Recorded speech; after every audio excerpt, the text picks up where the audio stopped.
नमस्कार मित्रों, राधे राधे। वैदिक कल्चर में आपका स्वागत है। मित्रों, आज बात करेंगे सूर्य ग्रहण के बारे में कि अब की साल 2021 का पहला सूर्य ग्रहण कब लगेगा, वो हमारे लिए सौभाग्य ला रहा है, दुर्भाग्य ला रहा है, सही दिन, तिथि, तारीख और सूतक का समय क्या है और हमारे ऊपर इसका प्रभाव पड़ेगा या नहीं पड़ेगा, हर विषय पर आज हम आपको जानकारी देने जा रहे हैं। क्योंकि मित्रों, इस वर्ष 2021 में चंद्र ग्रहण था, उसके बाद इस साल का पहला सूर्य ग्रहण जो है लगने जा रहा है, जो कि 10 जून को है। 2021 का दूसरा सूर्य ग्रहण 4 दिसंबर को लगेगा। इस साल में कुल 4 ग्रहण लगने वाले हैं, जिसमें 2 चंद्र ग्रहण और 2 सूर्य ग्रहण हैं। चंद्र ग्रहण के बाद इस साल का पहला सूर्य ग्रहण जो कि 10 जून को लग रहा है, और 2021 में दूसरा सूर्य ग्रहण जो है आपको सभी को बताया था कि 4 दिसंबर को लगेगा। इन ग्रहणों की शुरुआत जो है मई में हो चुकी थी। पहला चंद्र ग्रहण आपने देखा, उसके बाद अब 10 जून को पहला सूर्य ग्रहण लगने जा रहा है। तो आइए जानते हैं सूर्य ग्रहण के विषय में।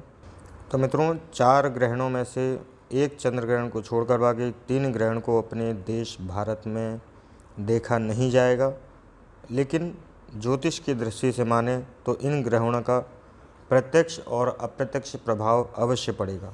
मित्रों, हमारे देश में ये ग्रहण देखा जाए या ना देखा जाए, लेकिन जो ग्रहण पड़ता है, मतलब सूर्य और चंद्र पर जो आपदा आती है, आपत्ति आती है, जो राहु उनको निगल लेता है, हम अपनी सनातन वैदिक दृष्टि से देखा जाए तो ग्रहण यदि पड़ता है तो हमें उसका पूरा विचार मानना चाहिए, चाहे वो भारत में दिखे या ना दिखे। क्योंकि हमारे सनातन में माना जाता है कि यदि कोई व्यक्ति परेशानी में है तो हमको भी उसकी परेशानी को समझना चाहिए। तो ग्रहण का मतलब यह है कि सूर्य ग्रहण जब पड़ता है तो मतलब सूर्य पर संकट आया हुआ होता है, चंद्र ग्रहण होता है तो मतलब चंद्र पर संकट आया होता है। या हमारे भारत में दिखे या ना दिखे, भारत से दिखेगा तब हमको थोड़ी ज़्यादा सावधानी बरतनी इसलिए पड़ेगी कि हमारे ऊपर उसकी छाया पड़ेगी। लेकिन भारत में नहीं भी दिख रहा है तो हमें सूर्य ग्रहण और चंद्र ग्रहण जो भी ग्रहण पड़ता है उसमें जो भी हम ग्रहण के बाद दान पुण्य इत्यादि करते हैं और ग्रहण काल के समय जाप इत्यादि करते हैं, पूजा इत्यादि करते हैं, वो हमें अब भी करनी है। हालांकि ये सूर्य ग्रहण जो आंशिक रहने वाला है, भारत, कनाडा, रूस, ग्रीनलैंड, यूरोप, एशिया और उत्तरी अमेरिका में इस सूर्य ग्रहण को देखा जा सकता है। तो मित्रों, आइए जानते हैं कि हमें सूर्य ग्रहण में किन बातों का विशेष रूप से ध्यान रखना होगा। सूर्य ग्रहण के समय माना जाता है कि सभी अशुभ राशि वाले जातकों को, रोगियों को और हर गर्भवती महिला को ग्रहण जो चल रहा हो तो सूर्य के दर्शन नहीं करने चाहिए, और ऐसे ही चंद्र ग्रहण पड़ा हो तो चंद्र के दर्शन नहीं करने चाहिए। सूर्य ग्रहण के दौरान ईश्वर आराधना, भगवान सूर्य के मंत्र का जाप, संकीर्तन, पूजा पाठ, ध्यान इत्यादि करने से ग्रहण का अशुभ फल जो है वो हमको नहीं प्राप्त होता हो पाता है, उसका शुभ फल हमें प्राप्त हो पाता है। सूर्य ग्रहण के दौरान प्रयोग किए जाने वाला मंत्र जो है वो ओम आदित्याय विद्महे सहस्रकिरणाय धीमहि तन्नो सूर्य प्रचोदयात्, इसका भी आप जाप कर सकते हैं। और दूसरी गायत्री है ओम आदित्याय विद्महे दिवाकराय च धीमहि तन्नो सूर्य प्रचोदयात्। सूर्य ग्रहण में लगने से ठीक पहले इस प्रकार इस मंत्र को जाप करना चाहिए, और खाने पीने की वस्तुओं और पके हुए भोजन, दूध, दही जैसे मक्खन है, अचार है आदि जितनी भी चीज़ें हैं उनमें आपको तुलसी और कुशा अवश्य डालना चाहिए, जिससे कि वो हमारा भोजन जो खाने योग्य है वो अपवित्र न हो। यदि आप कुशा और तुलसी नहीं डालते हैं तो जो भोजन ग्रहण काल के पहले आपने बनाया है और ग्रहण के बाद वह भोजन आप ग्रहण नहीं कर सकते हैं। इसलिए अच्छा होगा यदि आपने भोजन बना लिया है तो उसमें कुशा और या तुलसी दल डालना बिल्कुल भी ना भूलें। और मित्रों, ग्रहण काल में जो आपको नहीं करना है भूल कर भी, वो क्या काम है मित्रों, सूतक काल के समय सूतक जो 12 घंटे से पहले लग जाता है, सूतक जो कि अपने देश में नहीं लग रहा है, लेकिन सावधानी आपको फिर भी बरतनी है। सूर्य ग्रहण के समय किसी भी नए और मांगलिक कार्यक्रम का शुभारंभ आपको बिल्कुल भी नहीं करना है। सूतक के समय में भोजन करना और भोजन बनाना बिल्कुल नहीं चाहिए। शौच आदि करने से भी बचना चाहिए। भगवान की मूर्ति और तुलसी का स्पर्श करना इसमें बिल्कुल निषेध बताया गया है, वर्जित बताया गया है। ग्रहण काल के समय आप नहाना धोना स्नान इत्यादि भी नहीं कर सकते हैं।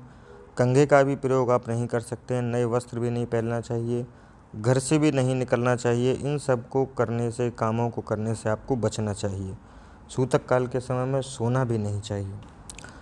योग, ध्यान, भजन, भगवान की आराधना आदि कार्यों का करना ग्रहण में शुभ माना जाता है। सूर्यदेव के बीज मंत्र का आपको जाप करना चाहिए। सूतक काल की समाप्ति के तुरंत बाद गंगा जल का छिड़काव पूरे घर में करना चाहिए, जिससे कि जो ग्रहण की नकारात्मक शक्ति है वो बाहर हो जाए और हमारा घर पवित्र हो जाए। और देवी देवताओं की पवित्र जो मूर्तियां हैं उनको भी आपको स्नान कराना चाहिए, शुद्धिकरण करना चाहिए। ग्रहण के तुरंत बाद स्नान करना चाहिए, भगवान की पूजा करनी चाहिए, ध्यान करना चाहिए। और सूतक समाप्त होने के बाद, ग्रहण समाप्त होने के बाद ताज़ा भोजन बनाएं और उसे ही खाएं तो ही सबसे अच्छा रहेगा। साथ में सूतक के समय में यदि आपने जो भोजन बनाया है उसमें यदि आपने कुशा नहीं डाला है तो वो खाने योग्य नहीं रहता है। तो मित्रों, अब आपको बताते हैं ग्रहण का समय क्या रहेगा। मित्रों, जो सूर्य ग्रहण पड़ेगा वो दोपहर में 1:42 से लेकर 6:41 तक रहने वाला है। इस बीच में आपको भगवान की ध्यान, आराधना और पूजा करनी है। आपको एक भी इस बीच में ज़्यादा घर से बाहर नहीं निकलना है और कोई ऐसा काम नहीं करना है जो कि आपके ऊपर नकारात्मक प्रभाव डाले।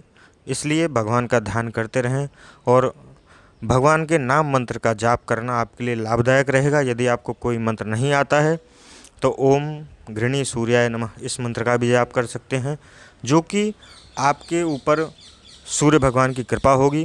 क्योंकि मित्रों, यदि ये सूर्य भगवान कष्ट में हैं और हम उनके ध्यान, आराधना, पूजा करते हैं तो निश्चित रूप से हमारे ऊपर सूर्य भगवान की कृपा होगी। और कहा जाता है कि ग्रहों में सूर्य राजा है। यदि राजा को आपने प्रसन्न कर लिया तो सारे ग्रह बिल्कुल शांत रहते हैं, आपको ज़्यादा परेशानी नहीं होती। तो ये थी मित्रों सूर्य ग्रहण से संबंधित कुछ महत्वपूर्ण जानकारी यदि आपको अच्छी लगती है तो दोस्तों, मित्रों के बीच में शेयर करना बिल्कुल भी ना भूलें। और हमारे चैनल वैदिक कल्चर को सब्सक्राइब करके बेल नोटिफिकेशन ऑन कर लें क्योंकि आने वाली नोटिफिकेशन वीडियो के माध्यम से आप तक आसानी से पहुंच जाए। तो आज के लिए बस इतना ही। धन्यवाद, नमस्कार, राधे राधे, जय हिंद, वंदे मातरम।